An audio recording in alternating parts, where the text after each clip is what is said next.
Hello दोस्तों, स्वागत है आप सभी का हमारे YouTube channel SSC tuition classes में।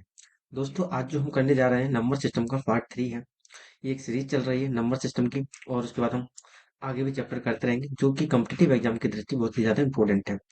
पिछली दो पार्टों में हम डिस्कस कर चुके हैं कि हम डिविजिबिलिटी रूल क्या होता है और संख्या पद्धति में जो डेफिनेशन होती है भाज्य अभाज्य बहुत सारी संख्या है उनको हम क्या बोलते हैं। आज जो हम सीखेंगे वो हम सीखेंगे इकाई का अंक निकालना और शून्यों की संख्या ज्ञात करना। यूनिट डिजिट हम किस तरह ज्ञात करते हैं और नंबर ऑफ जीरोस कैसे ज्ञात करते हैं। तो शुरुआत करते हैं, बढ़ते हैं आगे। यूनिट डिजिट निकालना, अंक जैसे इकाई का अंक आपसे अगर पूछा जाए तो ये तो सभी को पता है कि हमारा ये वाला जो अंक होता है वो क्या होता है, इकाई का अंक होता है। जैसे मैं इस संख्या में पूछूं कि इसमें इकाई का अंक क्या है तो आप कहोगे नहीं। उसके बाद जो हमारा आता है वो आता है दहाई का अंक। तो हमें जो निकालना है वो इकाई का अंक ही निकालना है कि हम कितने निकालेंगे। तो यहाँ हम बात करूँ इकाई का अंक जो होता है वो 9 है। और यहाँ मैं इस संख्या में बात करूँ तो इकाई का अंक क्या है, हमारा 0 है। इकाई का अंक क्या है, 0। दहाई का अंक 5। तो हमेशा याद रखिए कि इकाई का अंक जो होता है लास्ट में होता है। ठीक है। जब एग्जामिनर जो क्वेश्चन बनाता है वो 3 टाइप के बनाता है। एक तो बनाएगा वो सीरीज की 24 गुणा 25 गुणा 22 गुणा 56 गुणा 75 गुणा 65, मतलब एक सीरीज दे देगा। ठीक है, और उसमें कहेगा इकाई का अंक क्या होगा। दूसरा क्वेश्चन जो बनाता है वो बनाता है कि आपको पावर संख्या देगा, उसके ऊपर कोई ना कोई पावर चढ़ा देगा और मुझे इकाई का अंक क्या होता है। और तीसरा देगा कि संख्या देगा उसमें फैक्टोरियल का निशान लगा देगा और कहेगा इसमें इकाई का अंक ज्ञात कीजिए। तो हम तीन ही तरीकों से, तीनों तरीकों में किस तरीके से इकाई का अंक ज्ञात करते हैं, इन तीनों तरीकों में डिस्कस करने वाले हैं। शुरुआत करते हैं, आगे बढ़ते हैं। जैसे मैं सीरीज की बात करूं तो इकाई का अंक ज्ञात करना, हमेशा हम इकाई का अंक जब भी आपसे किया जाए और सीरीज दी गई हो तो उनके इकाई अंकों की गुणा करते हुए चले जाना। जैसे मैं कहूँ इसमें 5 की 7 से गुणा करूँ, 5 सत्ते 35, तो इकाई का अंक यहाँ क्या है 5। फिर 5 की मैं 9 से गुणा करूँ, 5 ने 45, कितना है 5। फिर 9 की मैं मतलब 5 का है इकाई का अंक। फिर 5 की मैं फिर से याद करूँ, 5 एकम 5, अब इकाई का अंक क्या है 5। फिर कहेंगे 5 गुणा 7 से, 5 सत्ते 35, 35 में इकाई का अंक क्या होता है 5। और यहाँ में 5 से गुणा करूँ 25, तो इकाई का अंक क्या है 5 आया। उसी हिसाब से अगर मैं इसमें बात करूं तो 5 गुणा करूंगा 4 से, 5 चौक 20, इकाई का अंक कितना है 0। 0 गुणा करूंगा 1 से तो 0 एकम 0। फिर 0 की गुणा करूंगा मैं 7 से तो 0 एकम 0 से 0। फिर 0 गुणा करूंगा 6 से, फिर मेरा 0। 0 गुणा करूंगा 3 से तो आया मेरा 0। तो इकाई का अंक आया मेरा क्या, 0। इकाई का अंक क्या आया, 0 आया। तो मुझे एक चीज यहाँ पर देखने को मिली कि हमेशा याद रखना है एग्जाम में कि 5 की गुणा जब भी हम सम संख्या में करेंगे, सम संख्या में, तो फिर सीरीज हमारी कितनी भी लंबी हो इकाई का अंक मेरा 0 आता है। जैसे एग्जाम्पल हमारा था ये वाला, 5 गुणा मैंने 4 में की, 5 चौक 20, अब मेरा कहीं पर भी आएगा वो 0 ही आएगा। तो आप पहले ही जब भी इस तरह की कोई सीरीज दी जाए तो आप कोशिश करिए उसमें कहीं 5 तो नहीं है। अगर 5 है तो फिर देखिए सम संख्या है कि विषम संख्या।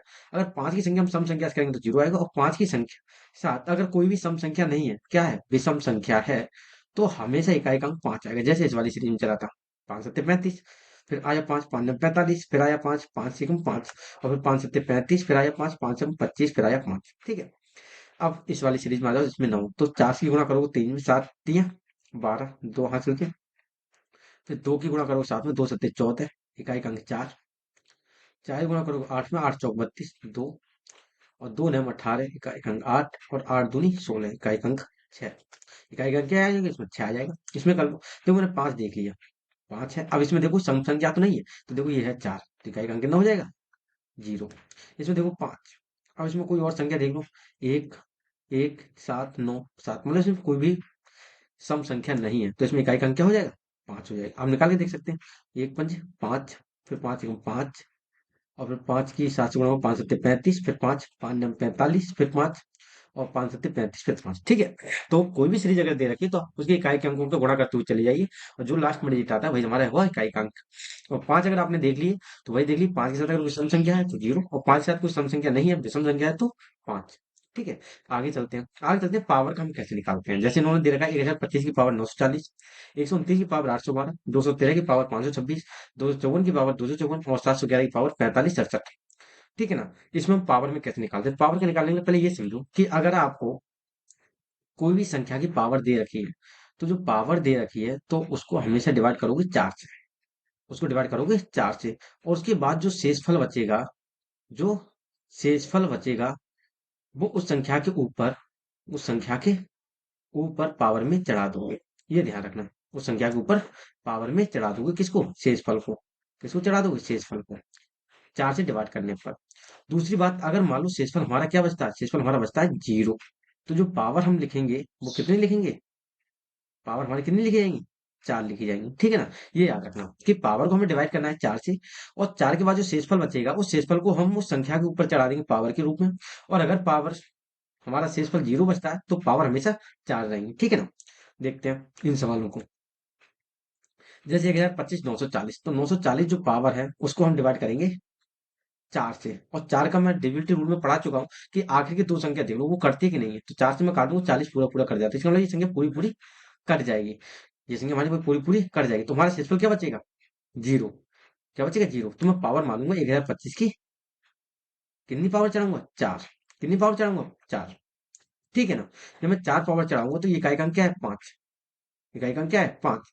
तो पचम 25, 5 5 5 की 4 बार गुणा कर लीजिए तो कितना आएगा? 5 ही आएगा। तो इसमें इकाई का अंक कितना है? 5 है, ठीक है। एक और भी है, 1 ले लो, 5 ले लो, और 6 ले लो, और 0। ये 4 संख्या ऐसी हैं जिनका इकाई का अंक हमेशा सेम रहता है, वही संख्या रहती है चाहे पावर कुछ भी हो, ये याद रख लो। 1560, इनकी हमेशा इकाई का अंक वही रहेगा। अब 129 की पावर है 812, तो 812 में काटो 5 4 से, 4 से 4 है 12, पूरा पूरा कट जाएगा। तो इसमें भी पावर जो वो शेषफल बचेगा वो 0 बचेगा। तो 129 की पावर 4, 129 की पावर 4 चढ़ जाएंगे। तो 9 की 4 बार गुणा कर लो, 9 की 4 बार गुणा, 9 9 81, ये कहाँ से लगा? फिर 9 एकम 9, 9 एकम 9, तो इकाई का अंक क्या आ जाएगा इसमें? 9। इसमें हमारा इकाई का अंक आएगा 5, इसमें आ जाएगा हमारा 9। इसमें देखो 213 की पावर 526, तो 526 को 4 से डिवाइड करो। 4 से मैं आखिर के दो अंक से डिवाइड करूंगा, 4 3 24, कितना बचेगा? 2 हासिल के। तो इसका मतलब 3 की पावर कितना हो जाएगा? 2। 3 का स्क्वायर कितना हो जाएगा? और 3 तिया 9, इसमें इकाई का अंक कितना आ जाएगा? 9 आ जाएगा। ऐसे 254 की पावर 254, तो 254 में 4 से डिवाइड करो। 4 से जब इसको डिवाइड करोगे तो 4 से काटो, 4 एकम 4, एक हाथ का बच्चा 14 हो गया, 4 तिया 12, कितना बच्चा? पावर 2। तो 4 की पावर 2, ये इस लास्ट डिजिट पे हम पावर चढ़ाएंगे। तो 4 चौक 16, इकाई का अंक कितना आ जाएगा? 6। इकाई का अंक 6। 711, इसकी पावर 4568, 4568, मैंने कहा लास्ट के दो डिजिट को ही देखो। 4 से काटो, 4 एकम 4, दो हाथ 4 सत्ते 28, पूरी पूरी पावर कट जाएगी। और जब पूरी पूरी पावर कट गई तो इसका मतलब इसकी पावर चढ़ाएंगे 4, और एक की पावर 4 अगर चढ़ी है तो इसका मतलब एक ही आएगा, पावर कितनी भी हो, ठीक है ना। तो इसमें इकाई का अंक कितना आएगा? एक आएगा। तो ये हमारा पावर के में निकालते हैं। पावर कैसे निकालें? कि जब भी पावर आपकी दी जाएगी तो उसको 4 से डिवाइड करना है। 4 से डिवाइड करने के बाद जो हमारा शेषफल रहेगा वो शेषफल हमको चढ़ाना है। और अगर शेषफल हमारा 0 रहता है तो पावर 4 ही चढ़ानी। ओके, अगला नेक्स्ट करते हैं हम फैक्टोरियल यूनिट। फैक्टोरियल क्या होता है? एक क्रमानुगत या क्रम से गुणा होती है। जैसे 3 फैक्टोरियल, तो 3 फैक्टोरियल का मतलब क्या होता है? 3 की गुणा, 3 गुणा 2 गुणा 1, ठीक है ना।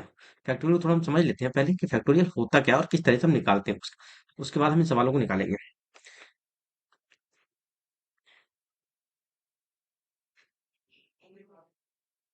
ठीक है। इसमें निकालते हैं फैक्टोरियल। फैक्टोरियल का मतलब होता है, जैसे मैंने आपको लिख दिया 5 फैक्टोरियल, तो इसका मतलब होगा 5 तक की संख्याओं को गुणा, 1 गुणा 2 गुणा 3 गुणा 4 गुणा 5। मैंने आपको लिख दिया 10 फैक्टोरियल, तो 10 फैक्टोरियल का मतलब हुआ 1 गुणा 2 गुणा 3 गुणा 4 गुणा 5 डॉट डॉट डॉट गुणा 10 तक। तो ये होता है तुम्हारा फैक्टोरियल। तो ठीक है ना। तो अगर मैं आपसे कहूंगा 1 फैक्टोरियल, तो 1 फैक्टोरियल का मतलब होगा 1। मैं आपसे कहूंगा 2 फैक्टोरियल, तो इसका मतलब होगा 1 गुणा 2। मैं कहूंगा 3 फैक्टोरियल तो होगा 3 गुणा 2 गुणा 1। फिर कहूंगा मैं 4 फैक्टोरियल, 4 फैक्टोरियल का मतलब होगा 4 गुणा 3 गुणा 1 गुणा, सॉरी यहाँ 2 गुणा 1। मैं कहूंगा 5 फैक्टोरियल, तो 5 फैक्टोरियल में 4 गुणा, सॉरी 5 से करोगे,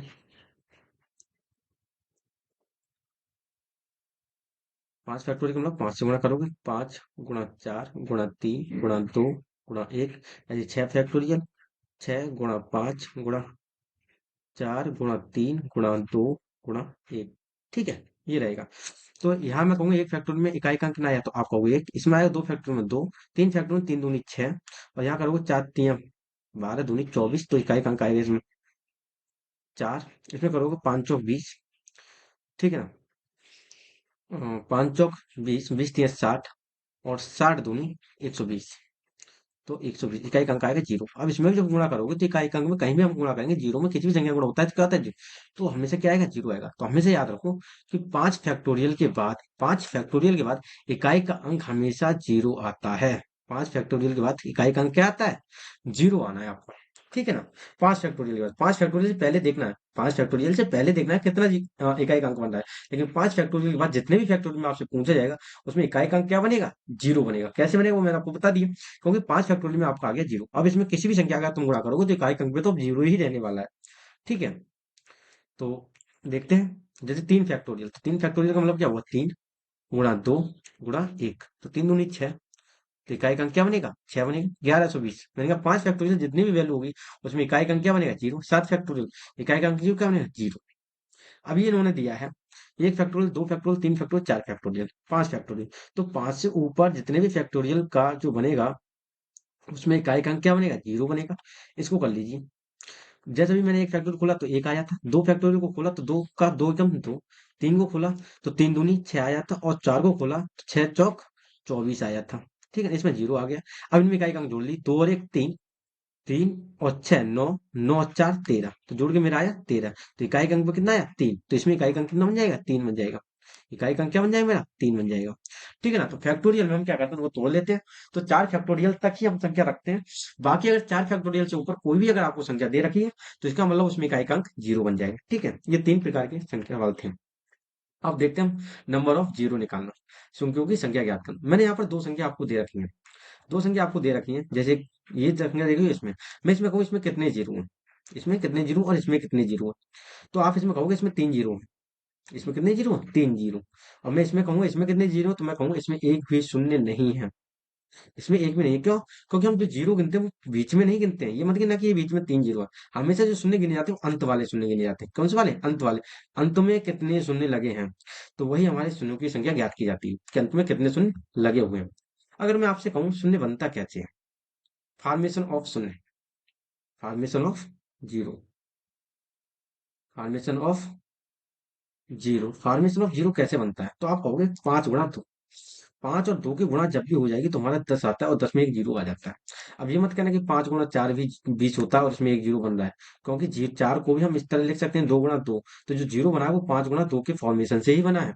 ठीक है ना, वो किससे बना है, 5 गुणा 2 के फॉर्मेशन से ही।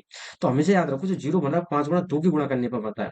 तो जब भी आप जीरो की संख्या ज्ञात करने करोगे कैलकुलेशन में, तो इन्हीं दो पेयरों का ज्यादा याद रखोगे। कैसे, आगे देखते हैं।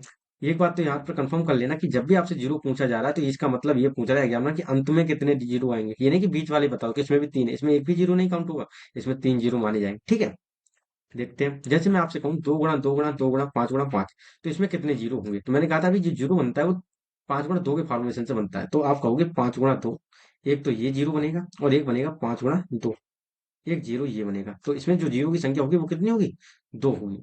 मैं कहूंगा इसमें, तो इसमें कहोगे आप तो इसमें तो एक ही बन रहा है, तो इसमें एक ही पेयर बनेगा, तो इसमें शून्य की संख्या कितनी होगी, एक होगी।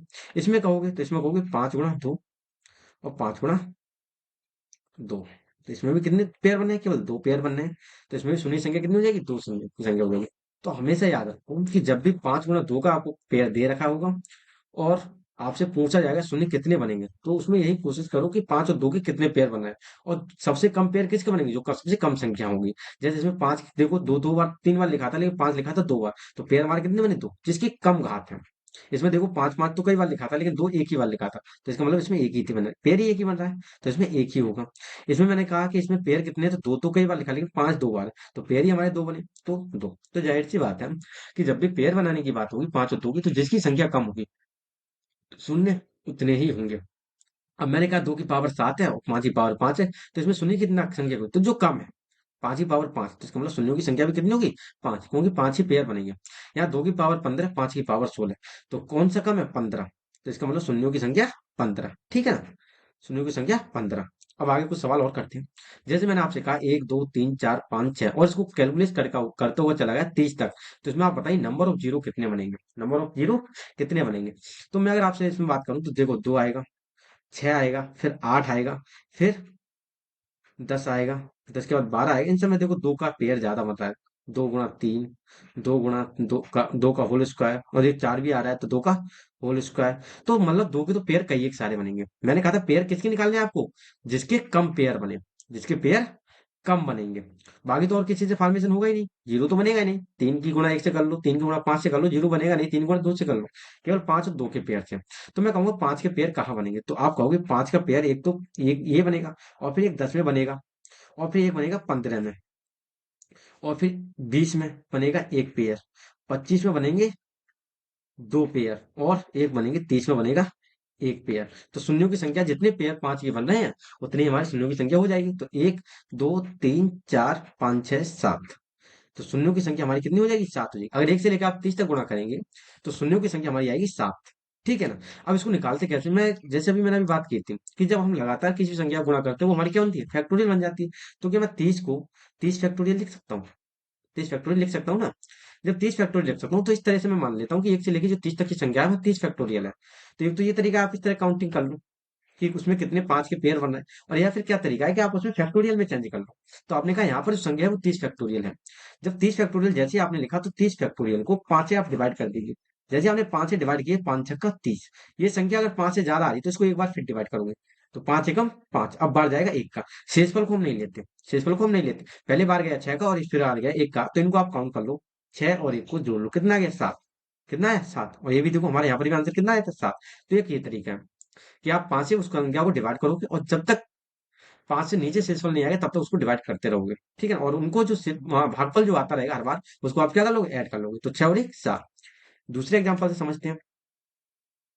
जैसे 512 फैक्टोरियल, मैंने कहा 512 फैक्टोरियल है या फिर एक दो तीन चार पांच सवाल करके 512 तो दे दिया। तो एक तो वही पुराना तरीका हो गया कि आप 5, फिर 10, फिर 15, फिर 20, फिर इस तरह से कैलकुलेट कर दो पांच के कितने पेयर बन रहे हैं। तो ये तो बहुत लंबा प्रोसेस चला जाएगा। मैं सीधा 512 फैक्टोरियल लिखता हूँ। 512 फैक्टोरियल 5 से मैं डिवाइड करूंगा, तो 5 से जो बाहर जाएगा, 5 एकम 5, ना जाने का दिया 0, और 5 दूनी 10, 102। अब 102 को फिर से डिवाइड करो, 102 को फिर से डिवाइड करो, 5 से काटो, 5 दूनी 10, 5 दूनी 10, होता है 2, ना जाने का दीजिए तो 5, 20। फिर मैं 20 को फिर डिवाइड दूंगा 5 से, 5 चौक 20, तो कितना है? 4। हमें से यार को यहाँ पर ये दो सेक्सुअल बच्चा छोड़ देना है, यहाँ पर ये दो सेक्सुअल छोड़ देना। अब इनको आप ऐड कर लो, इन तीनों को क्या कर लो? ऐड कर लो। ठीक है? 20 और 4 24, 24 और 2 26। तो इसका मतलब 512 तक जो शून्यों की संख्या होगी वो कितनी हो जाएगी? 126। ठीक है? उसके बाद इसमें देखो, इसमें इन्होंने पूछा है कि इसमें शून्यों की संख्या कितनी होगी? एक गुणा तीन गुणा पांच। तो मैंने कहा था पांच और दो का जहां पेयर बनेगा वहीं पर शून्य होगा, वरना शून्यों की संख्या नहीं होगी। जिसमें देखो पांच के तो पेयर है, एक ये है, और पांच गुणा तीन एक पेयर दो, पांच के तो का स्क्वायर है।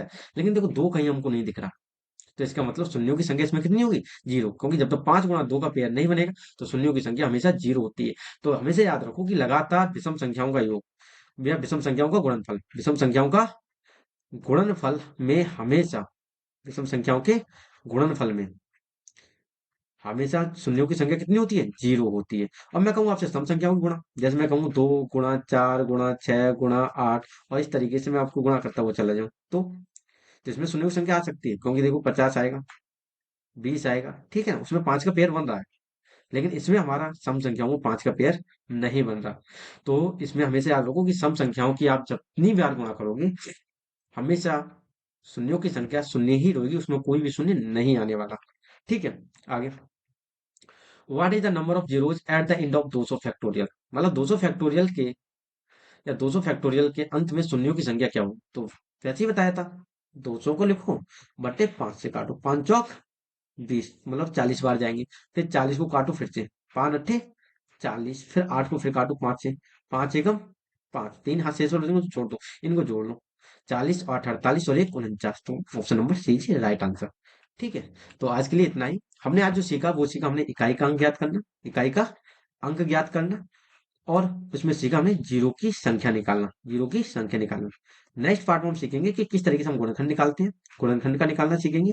और गुणनखंड निकालने के बाद हम कुछ बेसिक रूल सीखेंगे संख्या पद्धति के, और उसके बाद हम इसकी प्रैक्टिस सेट के क्वेश्चन लगाएंगे। ओके, नेक्स्ट मिलते हैं नेक्स्ट वीडियो में। अगर यदि आप इस चैनल पर नए हैं तो चैनल को सब्सक्राइब और वीडियो को लाइक करना ना भूलें। धन्यवाद।